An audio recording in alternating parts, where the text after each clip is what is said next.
On a cold October night in 2019, Rachel Brennan stood soaked in the rain outside a broken-down gas station on Route 63, 12 miles west of Lebanon, Missouri.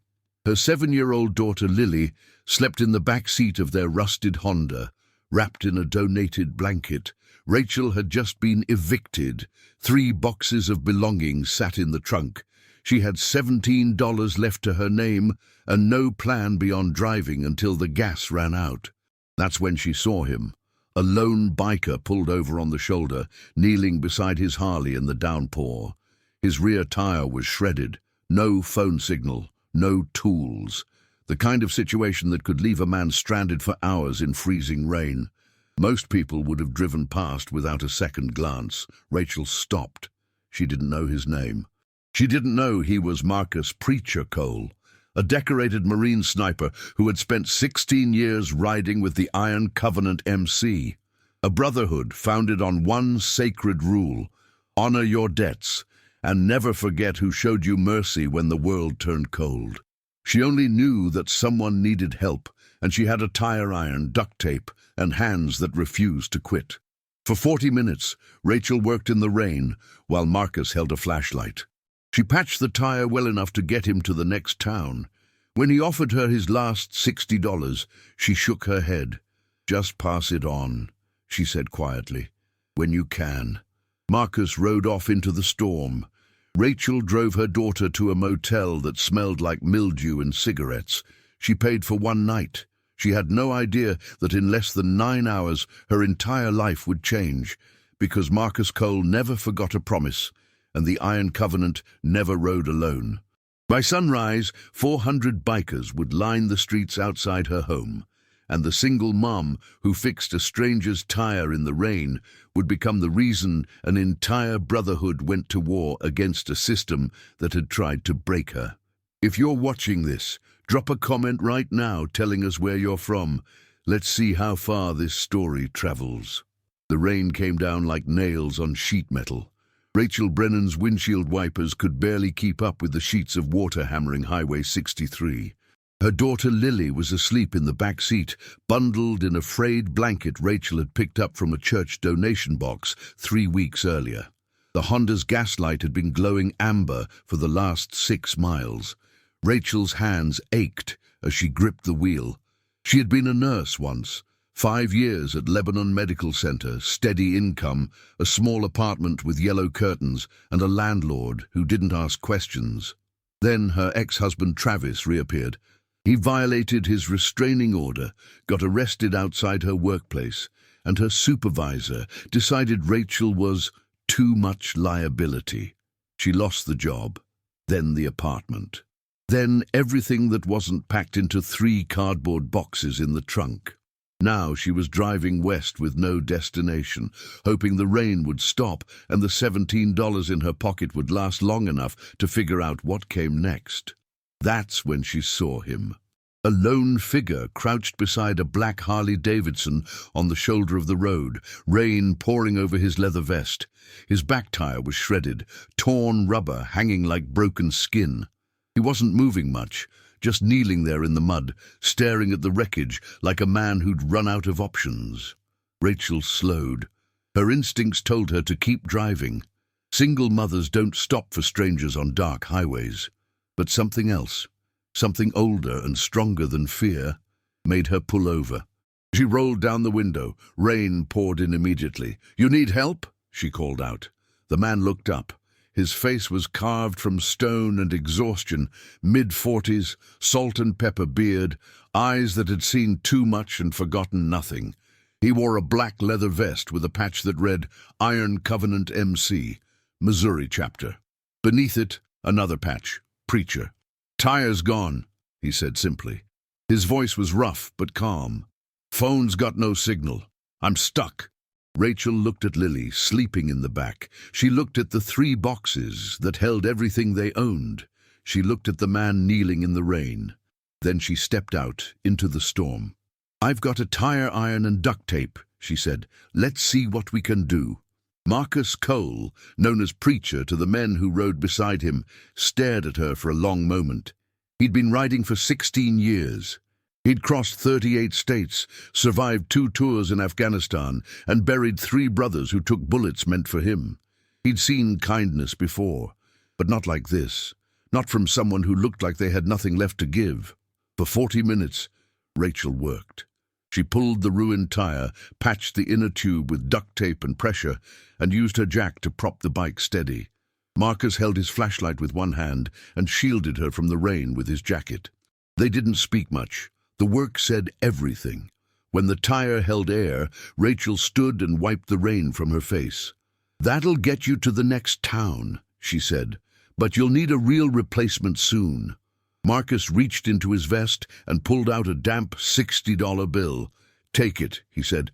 "Please." Rachel shook her head. "Just pass it on, when you can." She didn't wait for a reply. She climbed back into the Honda, checked on Lily, and drove off into the rain. Marcus stood there in the road, watching her taillights disappear. He looked down at the patched tire, then he pulled out his phone and sent a single message to a group chat labeled Iron Covenant. All chapters. "Brothers, I need you. By dawn. Lebanon, Missouri. Full convoy." The replies came in seconds. "On my way. Count me in. Riding out now." By midnight, 83 bikes were already moving toward Missouri. By 3 a.m., the number had reached 200. By sunrise, the streets outside a rundown motel on the edge of Lebanon would be lined with 400 men who rode for one reason, because a stranger showed mercy in the rain, and the Iron Covenant never forgot. Rachel woke to the sound of Lily coughing. The motel room smelled like mold and old carpet cleaner. The heater rattled but didn't produce warmth. Through the thin curtains, the first light of dawn was breaking cold and grey over the parking lot. She checked her phone. No messages. No missed calls. No one in the world knew where she was, and that felt safer than it should have. Lily stirred in the bed beside her. "Mama, I'm hungry." Rachel's chest tightened. She had $12 left. The motel had taken the rest for one night. She could buy cereal and milk at the gas station down the road. Maybe a sandwich for Lily.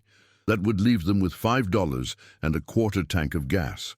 "I'll get us something in a little bit, baby," Rachel said softly. "Just rest." She stepped outside into the cold morning air.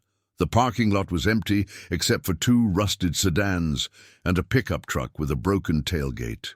Route 63 stretched out in both directions, quiet, grey, and endless. Rachel leaned against the motel railing and closed her eyes. She thought about the biker from last night. She wondered if he made it to wherever he was going. She hoped the tire held. She didn't know that at that exact moment, Marcus Preacher Cole was standing in the center of a truck stop 17 miles north, surrounded by 340 bikers who had ridden through the night to answer his call. "Her name's Rachel Brennan," Preacher said, his voice steady and low. "Single mother. Just got evicted. Helped me patch a tire in the rain when most people wouldn't have slowed down. She's got nothing, and I owe her everything." The men listened in silence. They wore leather vests from a dozen chapters. Kansas City, Springfield, Joplin, St. Louis, even a few from Arkansas and Oklahoma. The Iron Covenant didn't ride for money. They didn't ride for fame. They rode for honor, for brotherhood, and for the belief that the world could still be saved one decent act at a time. "What's the plan, Preacher?" asked a man named Donnie Wrench Carver, the Kansas City chapter president. Preacher pulled out a crumpled receipt. On the back, Rachel had scribbled the name of the motel where she was staying. She hadn't meant to leave it. It had fallen out of her pocket while she worked. Preacher had picked it up in the rain. "We ride to her," Preacher said. "We make sure she knows she's not alone anymore." By 6:47 a.m., the convoy was moving. 400 motorcycles rolled south on Route 63 in tight formation. The sound was like thunder that didn't stop, low, rhythmic, and impossible to ignore. Drivers pulled over. People stepped out of diners to watch. In the small town of Lebanon, Missouri, the rumble could be heard from 3 miles away. Rachel heard it too. She was standing in the motel parking lot, holding a grocery bag with a box of cereal and a carton of milk. Lily was still inside, watching cartoons on the old tube television. Rachel looked north and saw the line of headlights approaching. Dozens, then hundreds, engines roaring in perfect unison. Her heart began to race. She didn't understand. She stepped back toward the motel door, ready to lock it, ready to protect Lily from whatever was coming. Then the bikes began to pull in.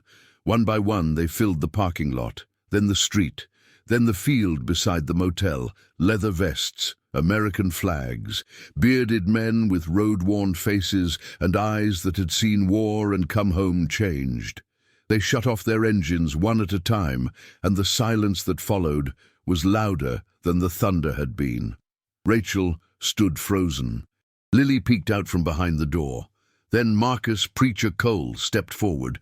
He pulled off his helmet and walked toward her slowly, hands open, no threat in his posture. "Ma'am," he said quietly, "you helped me last night. I don't forget things like that. And neither do they." He gestured to the 400 men standing behind him. Rachel's voice shook. What is this?" Preacher smiled, not with arrogance, but with something close to gratitude. "This," he said, "is your new family." Rachel couldn't move. Her legs felt like they'd been bolted to the pavement. 400 motorcycles surrounded the motel, lined up in rows so precise they looked like a military formation. Men in leather vests stood beside their bikes, arms crossed, silent and watchful. Some wore patches that read Iron Covenant. Others had different names: Brothers of the Road, Steel Prayer MC, Guardians of the Highway. But they all wore the same expression: respect. Lily tugged on Rachel's sleeve. "Mama, who are they?" Rachel didn't know how to answer. She looked at Marcus Preacher Cole, the man she'd helped patch a tire in the rain less than 10 hours ago. He stood a few feet away, calm and patient, like he had all the time in the world. "I don't understand," Rachel said finally. Her voice was small and uncertain. "Why are you here?" Preacher took a step closer. "Because you stopped," he said simply. "Most people wouldn't have. You had nothing. You were barely holding on, and you still helped a stranger in the rain." He paused. "That's the kind of person we ride for." A man with a grey beard and a scar across his left cheek stepped forward. His vest read, "Wrench, Kansas City President." He carried a cardboard box in both hands. "Ma'am," Wrench said, his voice gravelly but kind, "we heard you and your little girl are going through a rough time. So we took up a collection." He set the box down in front of Rachel. Inside were envelopes, dozens of them, each one containing cash, 20s, 50s, some hundreds. Rachel's hands trembled as she picked one up and opened it. Inside was $80 and a handwritten note for the woman who stopped. "We're not rich," Wrench continued. "Most of us work regular jobs, mechanics, truckers, factory workers, but we all chipped in. There's about $14,000 in that box. It's yours." Rachel's knees buckled. She caught herself against the motel railing, tears streaming down her face. I can't take this." "You already did," Preacher said gently. "You earned it the moment you got out of your car."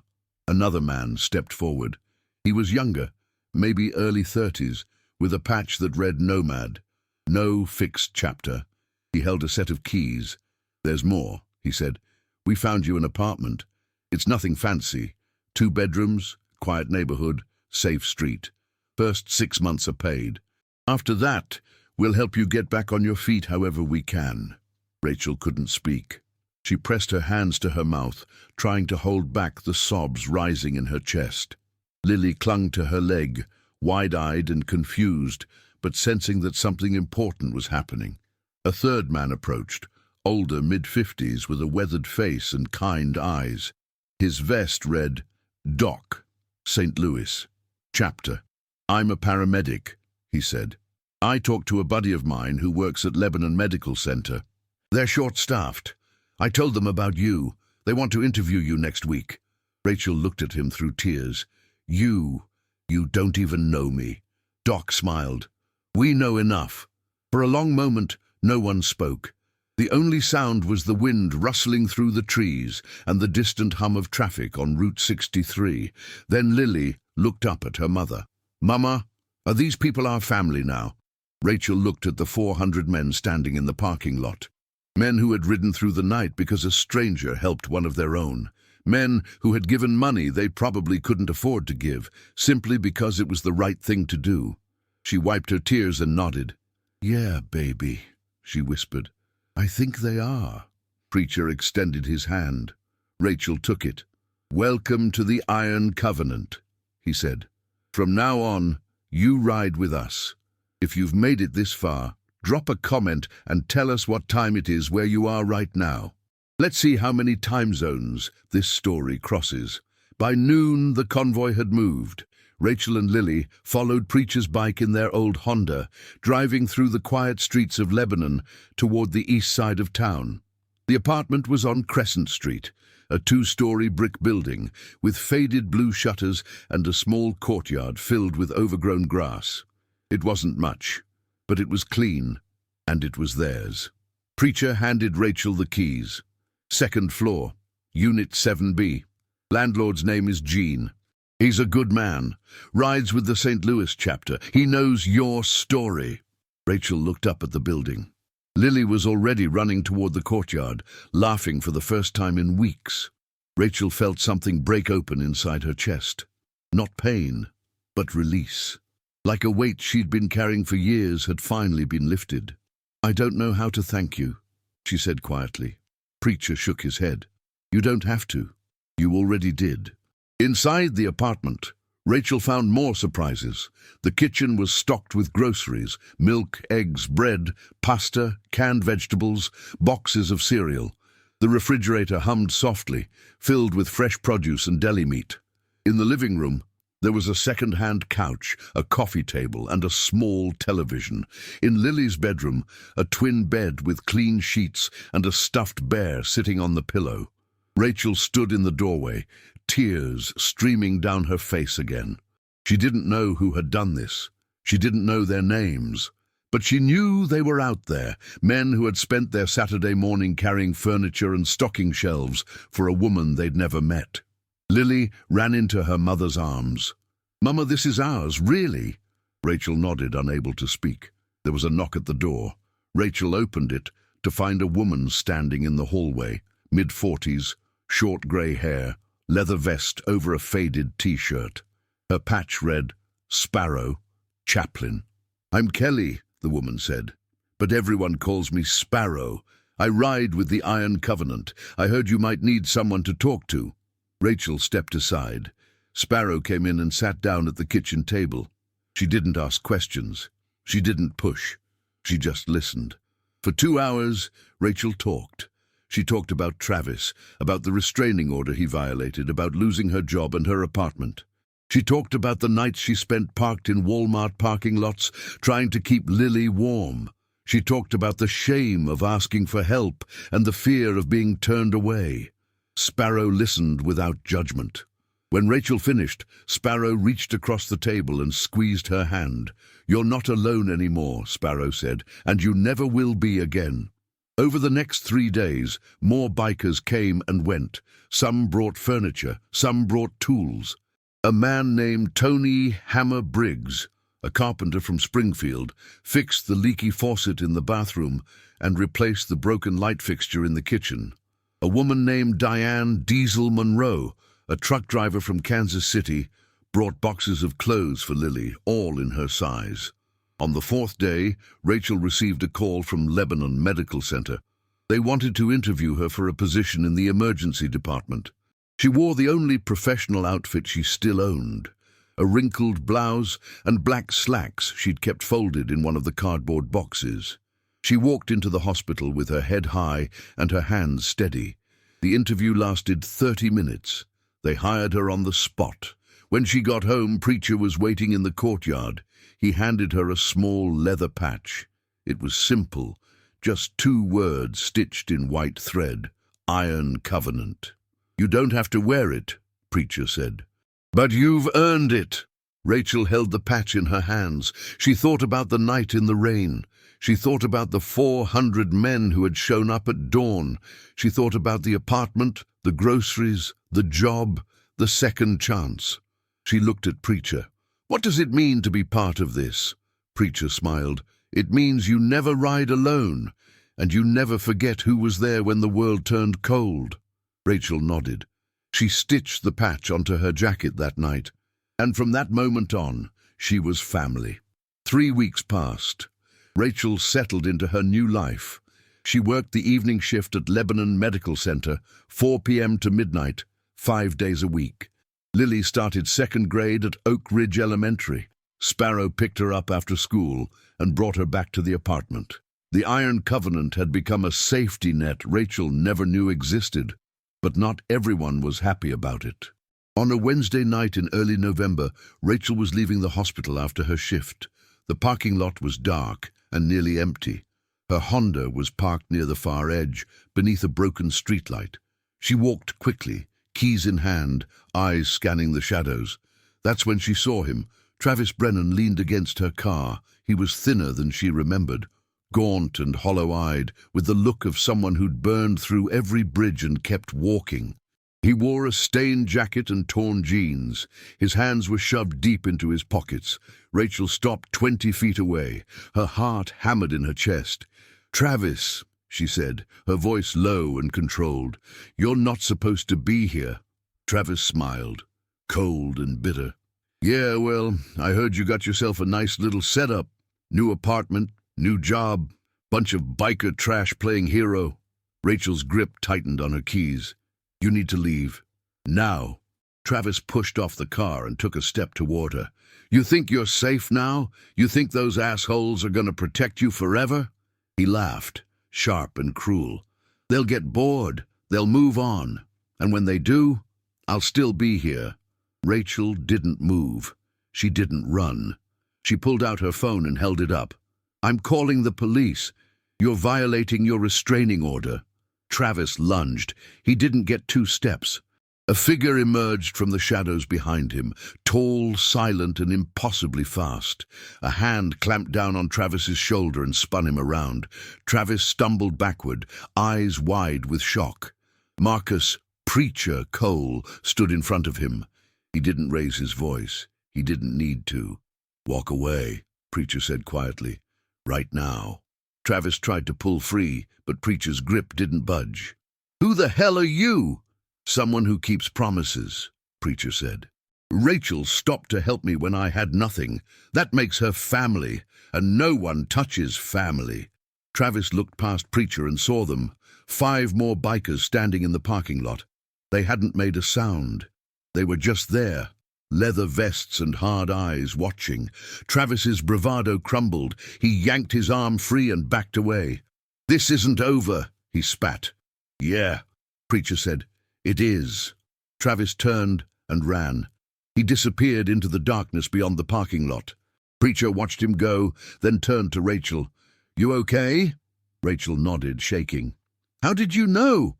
Preacher gestured toward the hospital entrance.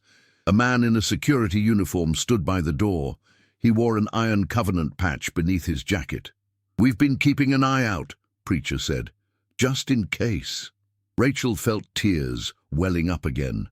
Not from fear, but from gratitude. "I don't know how to repay you." Preacher shook his head. "You already did. That night in the rain." He walked her to her car and followed her home. When she pulled into the parking lot at Crescent Street, Lily was asleep in the back seat. Sparrow was waiting on the steps. "You good?" Sparrow asked. Rachel nodded. "Yeah, I'm good." That night, she locked the door, checked the windows, and sat on the couch with Lily curled up beside her. She thought about Travis running into the darkness. She thought about Preacher standing in the parking lot, calm and unmovable. She thought about the 5 men who had appeared without a word, simply because someone might need them, and for the first time in years, Rachel felt safe. The next morning, Rachel woke to a text from Preacher. "Meeting tonight, 7 p.m. Iron Covenant Clubhouse. Bring Lily. It's safe." Rachel arrived just after sunset. The clubhouse was a low brick building on the outskirts of Lebanon, surrounded by gravel and rows of parked motorcycles. Inside, the walls were covered with photographs. Men in uniform, memorial patches, American flags. A long wooden table sat in the center of the room. 30 bikers were gathered around it. Preacher stood at the head of the table. Sparrow sat beside him. Wrench, Doc, Hammer, Diesel, faces Rachel had come to know over the past 3 weeks. All present. Lily sat in the corner, coloring in a notebook someone had given her. Preacher gestured for Rachel to sit. "Travis showed up last night," he said. "That means he's escalating. We need to make sure he doesn't come back." A man named Cutter, a former sheriff's deputy, leaned forward. "I pulled his file. He's got 3 restraining order violations, 2 assault charges, and 1 arrest for domestic battery. He's out on probation. If he violates again, he goes back to county." "So we make sure he violates," Wrench said bluntly. "We document everything. We keep eyes on Rachel and Lily 24/7. The second he steps out of line, we call the law." Doc nodded. "I've got contacts at the courthouse. I'll make sure the judge knows about last night." Preacher looked at Rachel. "We're not vigilantes," he said. "We do this the right way, legal, documented. But make no mistake, and if he tries to hurt you again, we'll be there." Rachel felt a lump rise in her throat. "Why are you doing all this?" Sparrow reached across the table and took her hand. "Because you're one of us now. And we protect our own." Over the next 2 weeks, the Iron Covenant kept watch. Different members rotated shifts. 1 outside Rachel's apartment, 1 in the hospital parking lot, 1 at Lily's school. They didn't interfere. They just watched. On November 18th, Travis showed up at Oak Ridge Elementary. He stood outside the chain-link fence, staring at the playground. A teacher saw him and called the police. By the time the squad car arrived, 3 bikers were already there, standing between Travis and the school, silent and unmovable. Travis was arrested for violating his restraining order. He was sentenced to 18 months in county jail. When Rachel got the call, she sat down on the couch and cried. Lily crawled into her lap. "Is he gone, Mama?" Rachel nodded. "Yeah, baby, he's gone." That night, the Iron Covenant threw a small gathering at the clubhouse. There was barbecue, cold drinks, and quiet laughter. Someone played Johnny Cash on an old stereo. Lily danced with Sparrow in the corner. Preacher raised a glass. "To Rachel," he said, "the woman who stopped in the rain." 400 miles away, in a dozen different towns, bikers who had ridden that morning in October raised their glasses too. They didn't need to be there to be part of it. The bond was stronger than distance. Rachel stood and looked around the room. She saw men and women who had given her everything when she had nothing. She saw family. "Thank you," she said simply, "for all of it." Preacher smiled. "No, thank you. If this story has touched you, hit the like button right now. Let's show the world that kindness still matters." Spring came to Lebanon, Missouri, like a quiet promise. The trees along Crescent Street budded with new leaves. Lily turned 8 in March. Rachel got promoted to senior nurse in the emergency department. The apartment on the 2nd floor of the brick building with faded blue shutters had become home, not because of the walls, but because of the people who filled it. On a Saturday morning in late April, Preacher showed up at Rachel's door with a gift. It was wrapped in plain brown paper tied with twine. Rachel opened it carefully. Inside was a leather vest, black, simple, stitched with care. On the back, in bold white letters, Iron Covenant MC. Beneath it, a single word, sister. Rachel looked up at Preacher, tears already forming in her eyes. "You earned it," Preacher said, "not because you helped me that night, but because you kept showing up. You became part of this family by choice, and that's what matters." Rachel pulled on the vest. It fit perfectly. Lily ran over and hugged her mother's leg. "You look like a superhero, Mama." Rachel laughed through her tears. "Maybe I am, baby." That afternoon, the Iron Covenant gathered for a memorial ride. Every year, they rode to honor brothers and sisters who had passed. This year, Rachel rode with them. She didn't have a bike yet.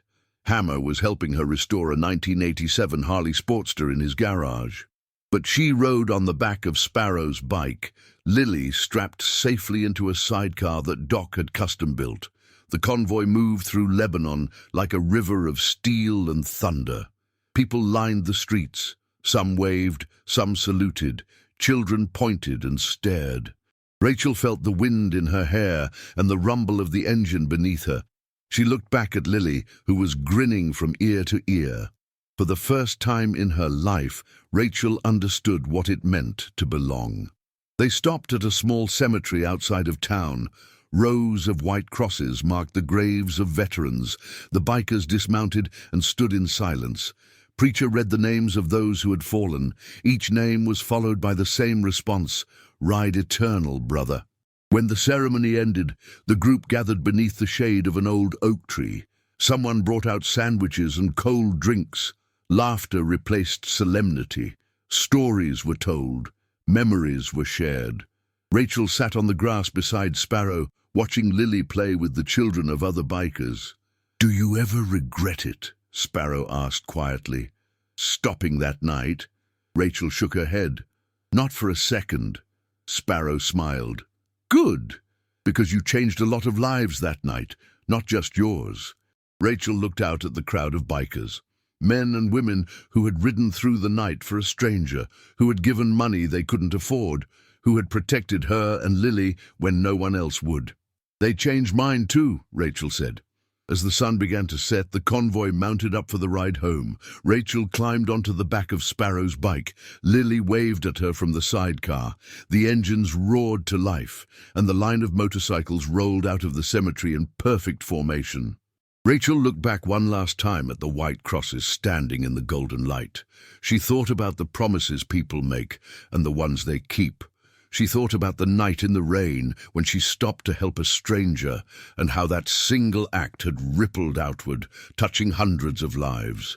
She thought about how easy it would have been to drive past, how close she had come to doing nothing, but she hadn't, and that made all the difference. The convoy merged onto Route 63, heading east into the fading light. The sound of engines echoed across the plains, a thunder that didn't fade, a promise that didn't break.